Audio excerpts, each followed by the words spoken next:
sorry I can't be there in person with you on your first day of classes. I really apologize. Miss Brown Ernie may have told you that your new photo teacher, spoiler alert, it's me. Your new photo teacher can't be here because I just got hired for this job, which I'm super stoked for.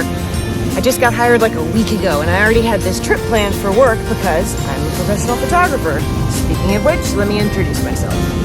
My name's Carrie Schumacher, so you can call me Mrs. Schumacher. And right now, I am in San Diego, California, working, taking pictures of families for their family photo shoots. And I've been doing this business for 20 years now here in San Diego. And I have some very dear clients that God placed in my path over the last 2 years. And I came back to San Diego to create family photos for them. And it's a really special time because I took pictures of their kids when they were like itty bitty. And now they're going off to college or graduating high school or getting married. It's a little crazy how long I've been in their lives, but it's super fun. I'm so blessed to have this photography business. If you want to Google me, it's Barefoot Memories. And I'm in San Diego right now, as I said before.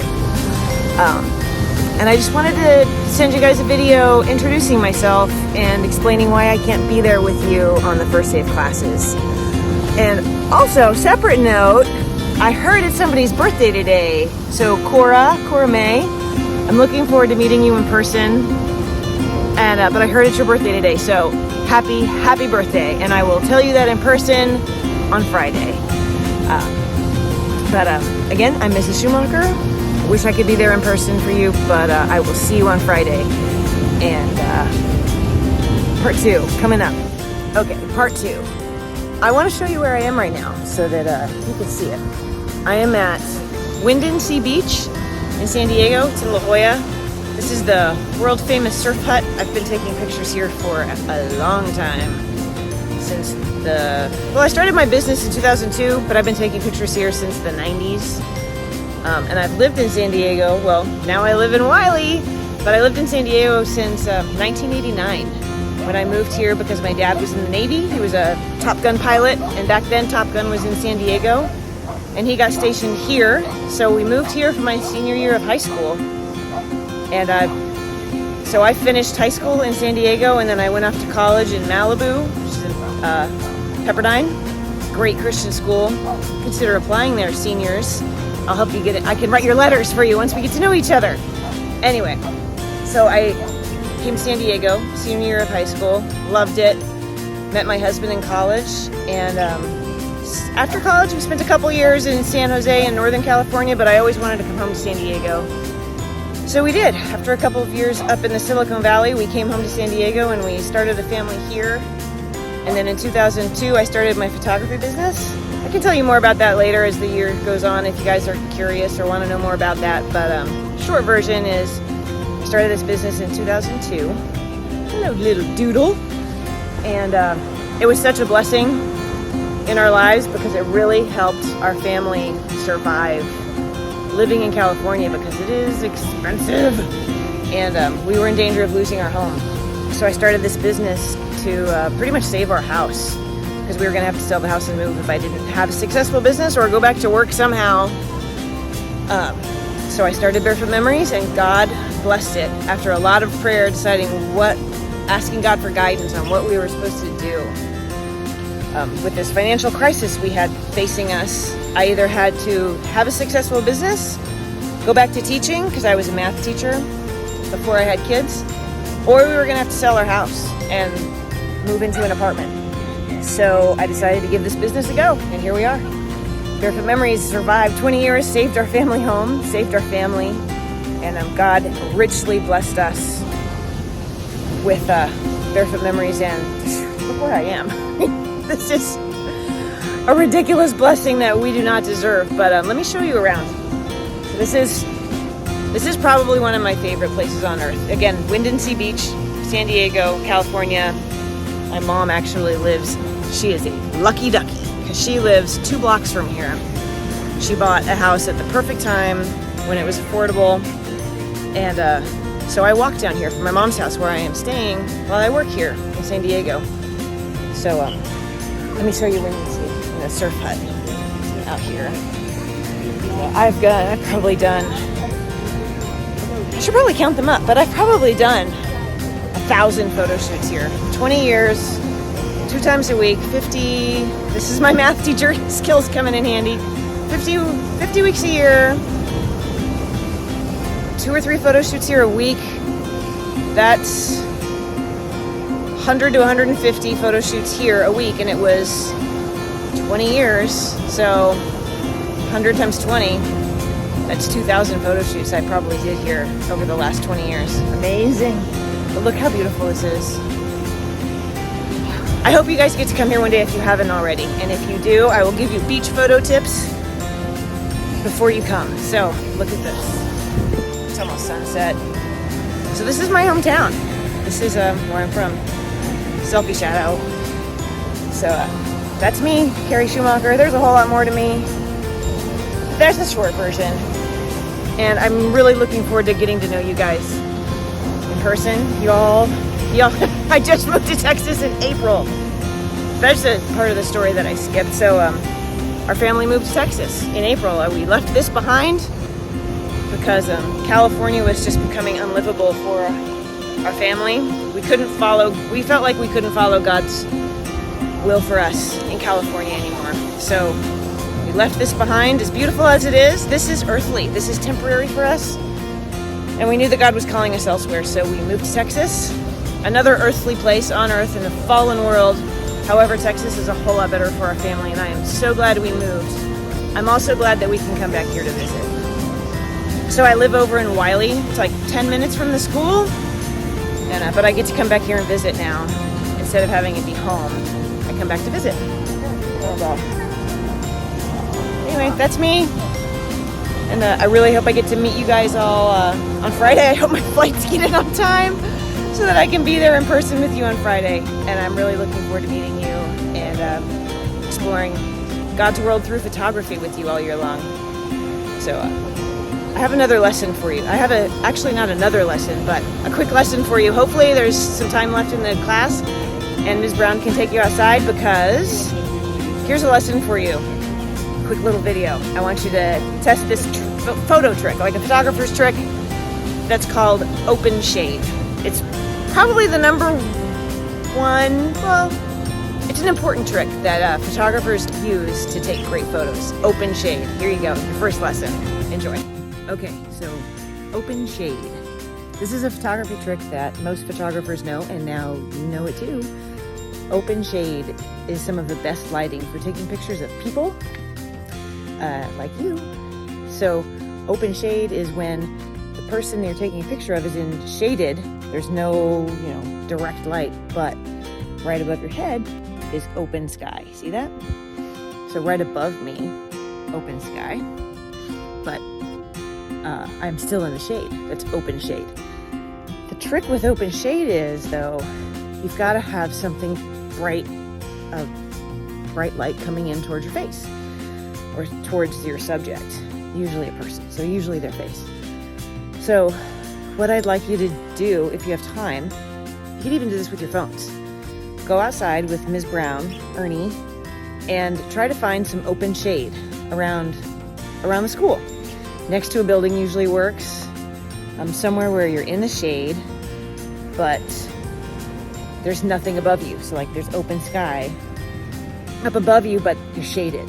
And then what I want you to do is take different pictures of open shade, but have the person facing something bright. Or you can still be in open shade, and if they're facing something dark, like right now, let's see, I can be in open shade here, but I'm facing a dark wall right now. Here, I'm facing something brighter. And see how my face kind of lit up? Because in front of me, here, I'll show you. Can you spin this around? Can I? I obviously don't know my phone well, but behind me is a much brighter area here. So when I turn, see how my face just lit up there? But if I turn and face the darker stuff, the light coming to my face is bouncing off that wall instead of something super bright. So my face looks darker. But if I turn and face something brighter, like that sky and that big white building over there, my face looks a little nicer. So what I want you to do is go to try to find some open shade and take some pictures, not of a plane going overhead. Where is it? Dork plane. Take different pictures in open shade, but facing different surfaces, and see how it changes. It could be facing a wall. Have the person facing like right now, I'm facing a blank wall. And the light coming back to my face is okay, but it's not great. And then right now I'm facing more open sky. See, I'm like, the light in front of me here is a little brighter. So I want you to go try to find some open shade, but realize that open shade is only part one of the open shade trick. You've got to face the brightest spot outside of the shade to get the best lighting on your face. So guys, I want you guys to go outside. You can use your phones. If you have your camera, great, use your camera. If you only have a phone, that's great too. But I want you to test different angles of open shade. Open shade is awesome, like what I have now. See? Bright sky, but I'm in the shade because all these buildings are shading me right now. Okay, here's another great example of open shade.